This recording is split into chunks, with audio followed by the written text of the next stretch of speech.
और बिहार की सियासत में संजय झा ने यह स्पष्ट कर दिया है कि 16 सीटों पर चुनाव लड़ेंगे और साथ ही नॉर्थ ईस्ट में भी प्रत्याशी उतारने की वहां घोषणा कर दी है। और कांग्रेस को कहीं ना कहीं यह मैसेज दिया है, कहा जा सकता है कि दो टूक अंदाज में मैसेज दिया है कि आरजेडी से वो बात कर ले कि कहां किस सीट पर उम्मीदवार उतारना है। और इसे लेकर कहीं ना कहीं महागठबंधन में सियासत तेज हो गई है और कहा अब यह जा रहा है कि महागठबंधन की लड़ाई अब सड़कों पर आती हुई दिखाई दे रही है। ज्यादा जानकारी के लिए संवाददाता गौतम है। गौतम, जिस तरह से संजय झा ने बयान दिया है और नॉर्थ ईस्ट में प्रत्याशी उतारने की बात कहते हुए कह दिया है कि कांग्रेस अपना खुद देख ले, तो यह कहा जा सकता है कि जेडीयू ने एक सख्त लहजे में मैसेज दिया है।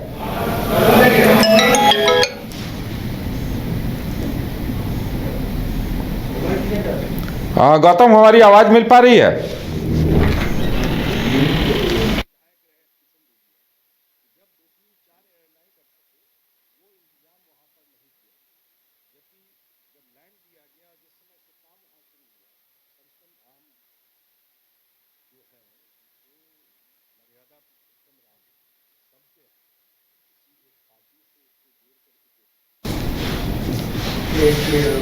तो बिहार की सियासत में बड़ी बात यह देखने को मिली है कि जेडीयू ने दो टूक अंदाज में कांग्रेस को जवाब दिया है। नॉर्थ ईस्ट में प्रत्याशी उतार देने के साथ साथ यह भी कहा है कि हमने प्रत्याशी उतार दिया है और अब कांग्रेस को आरजेडी से बात कर ले, कहां प्रत्याशी उतारना है ये देख ले। लेकिन गौतम, कहा जा सकता है कि जेडीयू ने पहली बार दो टूक अंदाज में कांग्रेस को जवाब दिया है।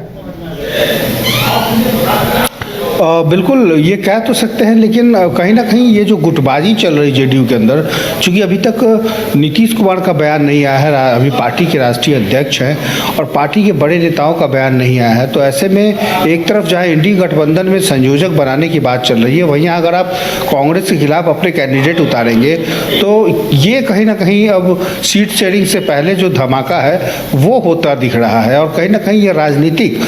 जो उठापटक है उस बीच इंडी गठबंधन में सब कुछ ऑल इज वेल नहीं चल रहा है, ये जरूर कह सकते हैं। क्योंकि अगर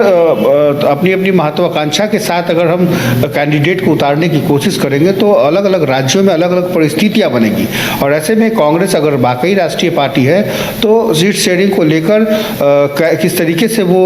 तालमेल बैठा पाती है, ये एक बहुत बड़ा अहम सवाल है। आपने कल मुकुल वासनिक का भी जो जवाब था वो साफ था कि अलग अलग राज्यों में कांग्रेस के साथ अलग अलग तरीके से जो क्षेत्रीय पार्टियां हैं उनके साथ बैठक होगी और बैठक में यह तय होगा कि इंडी गठबंधन के साथ कितनी सीटों पर इंडिया और कांग्रेस अपने अपने कैंडिडेट खड़े करेंगे। लेकिन